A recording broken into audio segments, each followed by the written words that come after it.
નીતિશ તેજસ્વીની મીટિંગથી ભાજપને બિહાર ચૂંટણી પહેલા નવા જૂનીની આશંકા। ખાલિસ્તાન સમર્થક એનડીપીએ ટેકો પાછો ખેંચતા કેનેડામાં ટ્રુડો સરકાર લઘુમતીમાં। કચ્છના રણોત્સવનું ટેન્ડર હાઈકોર્ટે રદ કરતા સરકાર ટુરિઝમ ડિપાર્ટમેન્ટને ઝટકો। બેંગલુરુમાં ઓટો ડ્રાઈવરે મહિલાને ગાળો આપી થપ્પડ મારતા ધરપકડ। બુક કરેલી ઓટો કેન્સલ કરતા ચાલકનો દુર્વ્યવહાર। ઈડીએ ડીએમકેના પૂર્વ નેતાની ₹55 કરોડની મિલકતો ટાંચમાં લીધી। મહારાષ્ટ્રમાં મોદી પર રાહુલનો કટાક્ષ, ખોટું કામ કર્યું હોય તો માફી માંગવી પડે। એસટી સહિતના રાજ્ય સરકારના કર્મીઓને યુનિફાઈડ પેન્શન સ્કીમનો લાભ આપવા માંગ। ગઢચિરોલીના પટ્ટી ગામમાં માતા પિતાએ અંધવિશ્વાસમાં 2 બાળક ગુમાવ્યા, મૃતદેહ ઉંચકી 15 કિલોમીટર ચાલ્યા। નવી મુંબઈ મેટ્રોની સવારી સસ્તી થઈ, ભાડામાં 33% ઘટાડો।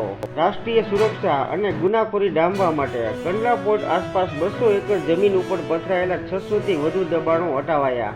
અમેરિકાના શિકાગોમાં ટ્રેનમાં ઊંઘી રહેલા 4ની ગોળી મારી હત્યા, પરોઢીએ ચકચારી હત્યાકાંડ સર્જાયો। રસોઈને ચટાકેદાર બનાવતા લસણના ભાવ આસમાને આંબ્યા। સ્વચ્છ ભારત મિશનને મળી સફળતા, શૌચાલયના લીધે વર્ષે 60 થી 70 હજાર બાળ મૃત્યુ અટક્યા। શિમલામાં 2 દિવસમાં ગેરકાયદે મસ્જિદ તોડી પાડવા હિન્દુ સંગઠનોની માંગ।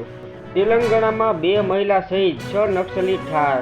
રાજકોટના દુષ્કર્મ કાંડમાં 1.5 માસથી ફરાર ભાજપનો આગેવાન આખરે પોલીસના શરણે।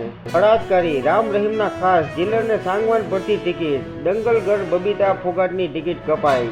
કર્ણાટક સરકારે હિજાબ વિરોધી આચાર્યને છેલ્લી ઘડીએ એવોર્ડ ન અપાયો, મુસ્લિમ સમાજના વિરોધના લીધે પગલું લીધું। અતિવૃષ્ટિના પગલે ધોરાજી તાલુકાને લીલો દુષ્કાળગ્રસ્ત જાહેર કરવા માંગણી। આજથી પાંચાળના જગવિખ્યાત તરણેતર લોકમેળાનો પરંપરાગત રીતે પ્રારંભ થશે। મેળામાં ગ્રામીણ ઓલિમ્પિક સાથે ભાતીગળ કાર્યક્રમો યોજાશે। દેશમાં સૌથી વધુ ટેક્સ ભરવામાં કોહલી 5મા ક્રમે। કોહલી ₹66 કરોડનો ટેક્સ ચૂકવી ને ભારતીય ખેલાડીઓમાં ટોચના સ્થાને। બાંગ્લાદેશ પરત મોકલાય નહીં ત્યાં સુધી શેખ હસીના મૌન રહે: યુનુસ। ગુજરાત હાઈકોર્ટના આદેશથી મોરબીના સગીર સાથે અકુદરતી સેક્સ પછી હત્યાના કેસની તપાસ સીબીઆઈને।